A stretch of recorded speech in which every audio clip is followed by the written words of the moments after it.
নমস্কাৰ, হৰ হৰ মহাদেৱ। পুনৰ এটি নতুন কাহিনী লৈ আহিছোঁ আপোনালোকৰ মাজত। আজিৰ কাহিনীটো নীলা আৰু অভিৰ প্ৰেমৰ কাহিনী। কাহিনীটো বাস্তৱ ঘটনা বা মানুহৰ ওপৰত আধাৰিত নহয়।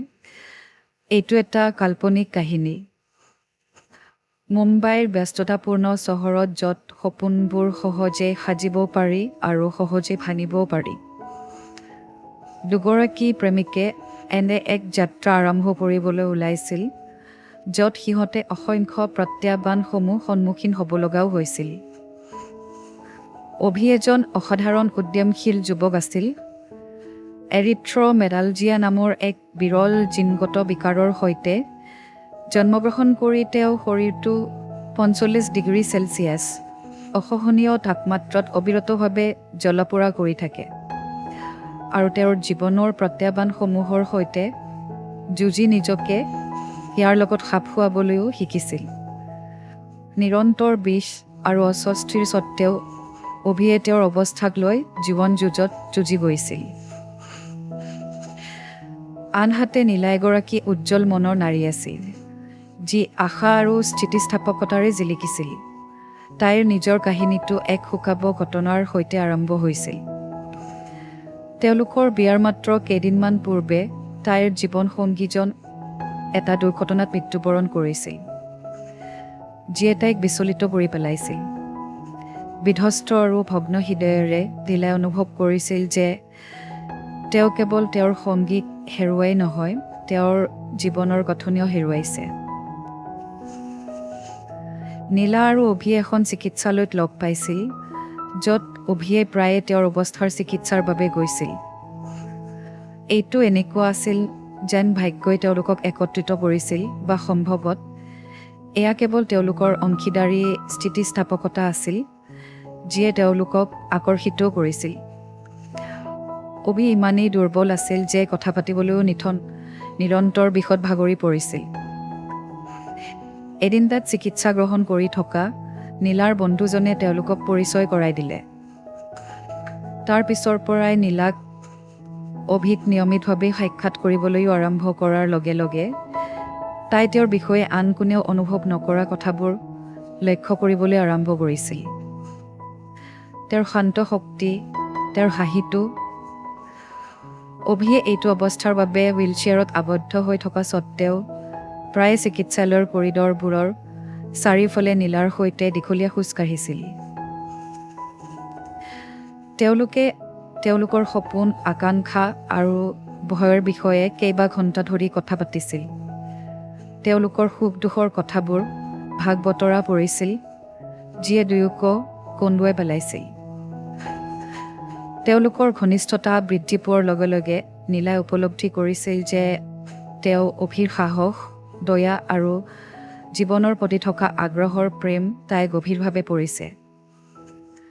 তেওঁ তেওঁৰ শাৰীৰিক সীমাবদ্ধতা অতিক্ৰম কৰিছিল আৰু বুজি পাইছিল যে তেওঁ ভিতৰৰ পৰা বাহিৰলৈ আটাইতকৈ ধুনীয়া মানুহজন, আৰু যেতিয়া তেওঁলোকে ইজনে সিজনৰ চকুত হৈছিল তেতিয়া দুয়োৰে বাবে এইটো স্পষ্ট হৈ পৰিছিল যে দুয়োৰে বাবে বিশেষ ব্যক্তি হৈ পৰিছে।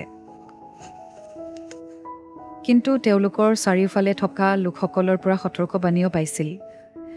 চিকিৎসকে অভিক সতৰ্ক কৰি দিছিল যে তেওঁ বিবাহপাশত আবদ্ধ হয় বা এটা পৰিয়াল আৰম্ভ কৰে, ই তেওঁৰ ইতিমধ্যে দুৰ্বল স্বাস্থ্যৰ ওপৰত এক বৃহৎ চাপ পেলাব। নীলাই জানিছিল যে তাই এটা নিৰ্বাচন কৰিব লাগিব, হয় তাইৰ প্ৰকৃত প্ৰেমৰ পৰা আঁতৰি যাব লাগিব বা এটা সুযোগ দিব লাগিব। বহুত কথা ভাবি চিন্তি চকুৰ পৰা চকুপানী ওলাই তেওঁলোকে বিয়া হোৱাৰ সিদ্ধান্ত লৈছিল, আৰু তেওঁলোকে তেওঁলোকৰ বন্ধুবৰ্গ আৰু পৰিয়ালৰ দ্বাৰা প্ৰতিশ্ৰুতি বিনিময় কৰিছিল। সিহঁতে অনুভৱ কৰিছিল তেতিয়া আকাশখনেই তেওঁলোকৰ ওপৰত হাঁহি মাৰিছিল। সূৰ্যটো উজ্জ্বল হৈ পৰিছিল। কাৰ্যক্ৰমৰ ওপৰত এক উষ্ণ উজ্জ্বলতা প্ৰকাশ পাইছিল।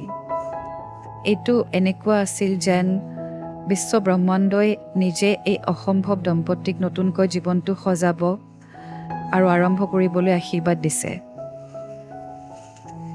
তেওঁলোকৰ বিবাহ হাঁহি, দুঃসাহসিক অভিযান আৰু ইজনে সিজনৰ বাবে অটল সমৰ্থনেৰে ভৰি পৰিছিল। নীলা অভিৰ জীৱন হৈ পৰিছিল তেওঁৰ যত্ন লোৱাৰে পৰা একেলগে তেওঁলোকে অগণন প্ৰত্যাহ্বান সন্মুখীন হৈছিল। চিকিৎসালয় ভ্ৰমণ, ঔষধৰ ব্যৱস্থা, আনকি অভিৰ অৱস্থা অধিক বেয়া হোৱাৰ সময়তো সাহসী হোৱা। কিন্তু এই সকলোবোৰৰ মাজেৰে তেওঁলোকৰ প্ৰেম অবিচ্ছেদ্য হৈ থাকিল। তেওঁলোকে শান্ত ৰাতি তৰাৰ তলত নৃত্য কৰিছিল, যেন আন একো গুৰুত্বপূৰ্ণ নহয়, আনকি তেওঁলোকৰ জীৱনৰ এক অবিচ্ছেদ্য অংশ হৈ পৰা হুইল চেয়াৰখনো নহয়। আৰু যেতিয়াই নীলাই নিজৰ দায়িত্ববোৰত অভিভূত অনুভৱ কৰিছিল বা অভিৰ স্বাস্থ্যৰ বিষয়ে চিন্তিত হৈছিল, তেতিয়া তেওঁ তাইৰ কাণত উৎসাহজনক শব্দবোৰ কৈছিল, তুমি মোৰ সকলো, মই শক্তিশালী কাৰণ তুমি মোৰ লগত আছা।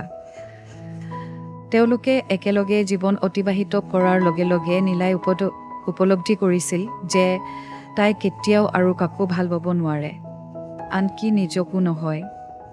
তাই অভিৰ সৈতে প্ৰতিটো মুহূৰ্ত সৌন্দৰ্য দেখিছিল আৰু জানিছিল যে তেওঁলোকৰ প্ৰেম হৈছে ওপৰৰ পৰা পোৱা এটা উপহাৰ। এই পৃথিৱীত য'ত চিকিৎসা সম্বন্ধীয় অসুবিধাসমূহৰ তেওঁলোকৰ বিৰুদ্ধে গোট খাই আছিল, নীলা আৰু অভিয়ে এক অবিচল বান্ধোন গঢ়ি পৃথিৱীখনক দেখুৱাইছিল। তেওঁলোকৰ আছিল আশা, স্থিতিস্থাপকতা আৰু প্ৰকৃত প্ৰেমৰ পৰিৱৰ্তনশীল শক্তিৰ কাহিনী। আৰু এনেদৰেই যেতিয়া তেওঁলোকে তেওঁলোকৰ বাৰান্দাত একেলগে বহিছিল, সূৰ্যাস্তটো কমলা আৰু গোলপীয়া ৰঙেৰে আকাশখন ৰঙীন হৈ থকা দেখিছিল। নীলাই অভিৰ কাণত মনে মনে কৈছিল, তুমি চিৰদিনৰ বাবে মোৰ, আৰু তেওঁ হাঁহিছিল। তেওঁ জানিছিল যে কোনোৱে কেতিয়াও তেওঁলোকক পৃথক কৰিব নোৱাৰে। অভি দীৰ্ঘদিনীয়া অসুস্থতাৰ বাবে অসংখ্য প্ৰত্যাহ্বানৰ সন্মুখীন হোৱা স্বত্বেও তেওঁলোকে ইজনে সিজনৰ মাজত প্ৰেম, আশা আৰু স্থিতিস্থাপকতা বিচাৰি পাইছিল। চিকিৎসাৰ অনিশ্চয়তাৰ সৈতে দম্পতী হিচাপে তেওঁলোকে সন্মুখীন হোৱা প্ৰত্যাহ্বানসমূহ, প্ৰতিকূলতা স্বত্বেও এক শক্তিশালী সম্পৰ্ক গঢ়ি তোলাৰ তেওঁলোকৰ প্ৰেম কাহিনীটো আমাৰ সকলোৰে বাবে এক অনুপ্ৰেৰণা। কাহিনীটো কেনেকুৱা পালে জনাব। যদি ভাল লাগে লাইক, শ্বেয়াৰ আৰু কমেণ্ট কৰিব। লগতে এই চেনেলটো ছাবস্ক্ৰাইব কৰিবলৈ নাপাহৰিব। আকৌ এটি নতুন কাহিনী লৈ আহিম। আজিলৈ আহিলোঁ। Thank U.